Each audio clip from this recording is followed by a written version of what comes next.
So guys, ngayon ay bakasyon. Summer na. Ano ba ang uso ngayon?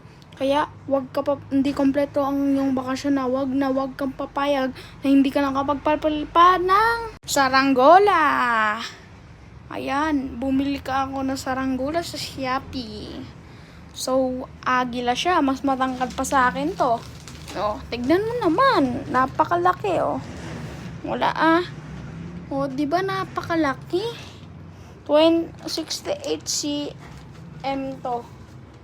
Ha? 68 cm. So, nabasa. Hanip. Paano to matutuyo? Yan, natin ito sa araw. Okay lang yan. Kunti lang naman. So, ito ay eagle. Eagle kites. Wait lang. Ayan, may eagle kite tayo. Just ito yung tali niya. Nylon yan. 400 millimeters. Maganda lipad niyan. Pak. Ganda, oh. Ano siya? Magkano to? 289 sa Shopee. Maganda. Sa picture kala nyo mapangit, pero tingnan nyo na lang pagdating. Napakaganda. Napakaganda. Sobrang ganda.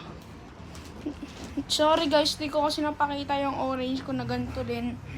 Yung mukhang lava. Ano kasi yun eh, nasabit sa puno dito doon sa Dampalet. Malapit. Tiga Malabon kasi ako. So pumunta kami sa Dampalet. Sumabit sa bahay ni Lacson. Doon sa coconut tree. Kaya di namin naabot. Kesa naman akitin namin yun. Eh, napakahaba ng coconut tree na yun.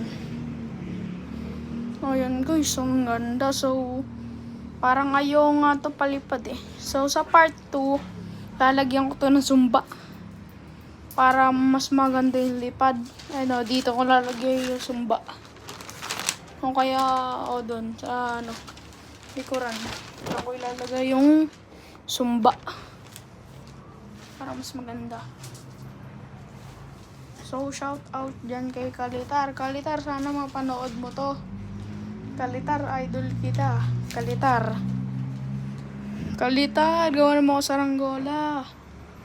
Yung ano, yung tawag na Vietnamese kite. Ginagawa nyo, di kasi ako marunong eh. Yung bandera. Ayan o. Ang haba ng tali nito. Tinignan ko na to kaganina. Tines ko sa saranggola ng kalaro ko. Yung fighter niya. So, ang haba.